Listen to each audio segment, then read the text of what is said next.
En esta ocasión vamos a ver una estructura indispensable para poder trabajar en lenguajes de programación cuando estamos hablando de lenguajes imperativos. Esta estructura son los arreglos. Lo más importante de esta estructura es que nos va a permitir almacenar una colección de datos del mismo tipo y manejarlos todos en regiones adyacentes de memoria. Entonces va a ser muy fácil acceder a ellos, borrarlos y trabajar con ellos en conjunto. Primero que nada, veremos la definición formal. Recordemos que en ciencias de la computación distinguimos entre dos partes al momento de definir una estructura. La primera, lo que sería el tipo abstracto de datos, que nos dice con qué datos estamos trabajando y qué operaciones podemos realizar. Recordemos que es una definición estilo algebraico y que no necesariamente está implementado en un lenguaje o en un hardware específico. En segunda parte, tendremos ahora sí la definición de la estructura de datos como implementación en la computadora, y para eso utilizaremos una vez más el lenguaje Java. Entonces, en esta primera sección veremos formalmente qué es un arreglo. Bien. Formalmente, un arreglo como conjunto de datos, veremos que es una estructura de datos que contiene un conjunto de elementos del mismo tipo, un conjunto de índices y un conjunto de operaciones que se utilizan para definir, manipular y abstraer estos elementos de datos. Esta definición la pueden encontrar en el libro de Sengupta y Korovin, 2014. Una forma de visualizar lo que está sucediendo con un arreglo es esta imagen que tenemos aquí. Podemos ver que es como una especie de caja donde cada posición tiene asociado un índice.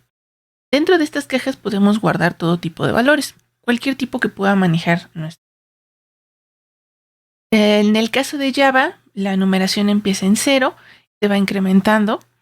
En algunos otros lenguajes a veces empieza en 1, pero bueno, he puesto precisamente la ilustración empezando en 0, pensando en que esa es la convención que vamos a utilizar.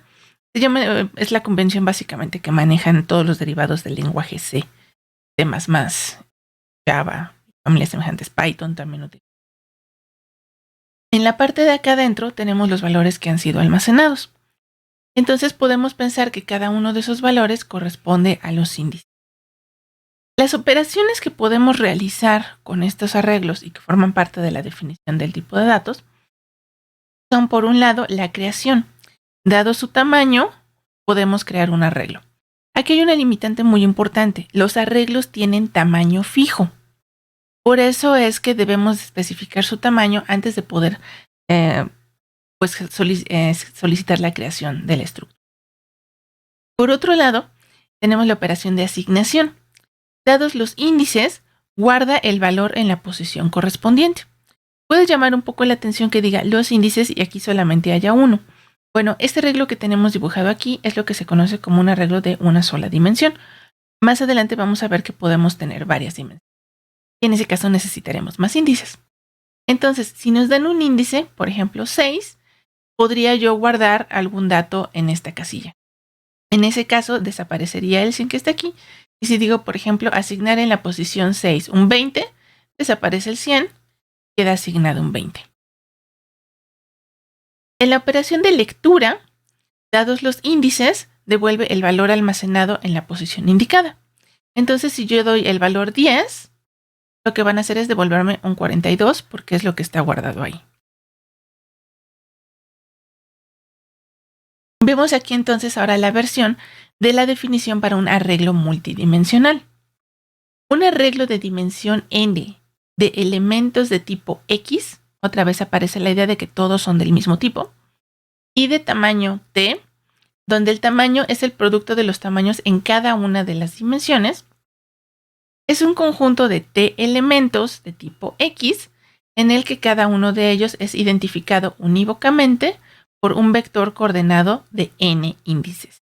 Y los vemos como una tupla, es decir, esta colección entre paréntesis en orden de los índices que vamos a utilizar, donde cada uno de los índices debe de estar contenido en un rango válido entre 0 y el tamaño en esa dimensión. Tenemos aquí uno de los ejemplos más sencillos, que es precisamente una matriz o un arreglo de 2 dimensiones. Otra vez observamos que los índices empiezan en 0 y tenemos una numeración distinta para cada uno de los ejes. En este caso, entonces diríamos que n igual a 2.